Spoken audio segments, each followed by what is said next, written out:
we come here is so you can get to know each other, get to know who they are, learn a little bit of their stories. Because every time you tell somebody else's story, you're more powerful than you.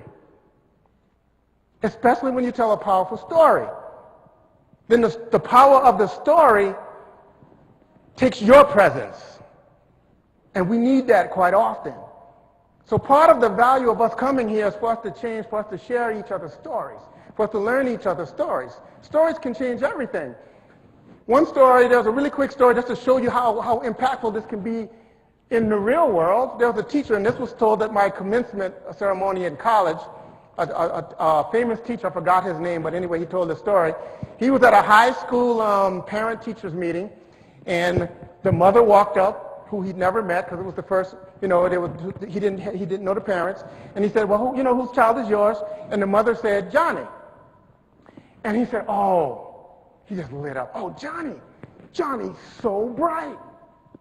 He's one of the most creative students in the class. Yeah, he may not do, as best as his test may not show all that, but you can see it in him when you talk to him. He's all this stuff.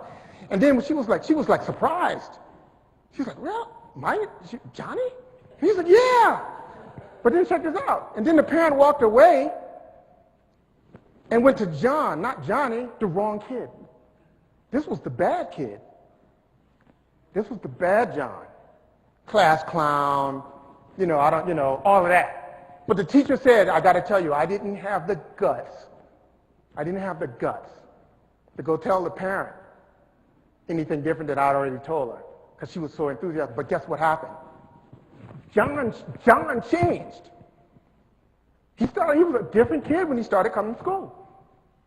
He was a different child in that class. By the end of the year, guess what? Guess what? This is a true story. This is a true story. By the end of the year, guess what? And the teacher said, you know what? That changed my whole outlook on how I educate people now.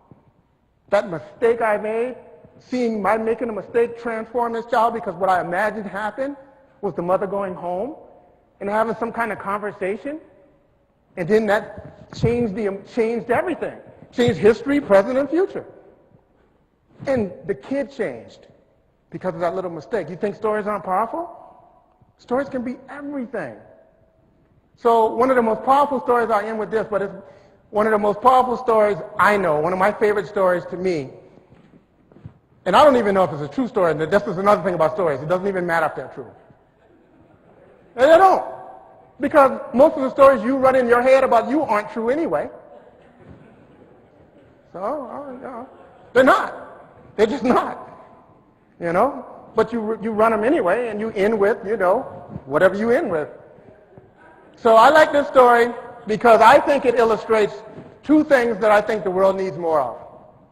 But it is out there. Two things that I believe in is out there in us all. But one is bravery, and two is magic. This is what I think about this story on and off just to change the way I feel, because it moves me like that now. You may not like it or care about it, but I'm going to tell it because it changes the way I feel. And I think it was Wayne Dyer. I don't even know who told the story, but he was retelling it. So who knows? But anyway, there was this father, and maybe you've heard it, but it was this father walking. It was a Saturday morning, some Middletown, America, sunny, beautiful day, and his father was walking with his son down the street Saturday morning. His son was just talking and talking, and all of a sudden the father realized that the son kind of just got quiet.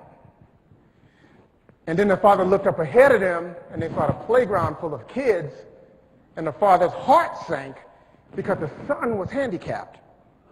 The son was kind of hobbling right next to him, hopping along, and the father's heart broke like it did every single time he realized his beautiful son couldn't live the life that all these other kids lived. And everything in this man said, turn, take this street, turn around, go home. They were heading straight for this park, and the kid was just standing there not talking. And the father was just standing there walking, his heart breaking. And he didn't turn, though. He just kept walking. For whatever reason, he just kept walking all the way to the fence. And they just stood there, and then the magic happened. One of the kids said, let's call him John. John, Come on and play. And the father didn't even know how to respond. The kid looked up at the father, can I play? The father didn't know what to say, so he didn't say anything. He just stood there. And John just hobbled to the fence. They helped him across the fence. And he went out there on the field. And they said, no, you're at bat. Go to bat. So John made his way to the home plate. He made his way up to bat. And the whole town was watching this thing. And he stood at the bat. And the pitcher, called everybody in. And he was pitching the ball. And the pitcher, took his time and swung, threw the ball. And John swung with all he had, whoosh. And the whole crowd just goes crazy. Yeah, yeah, yeah, yeah, yeah.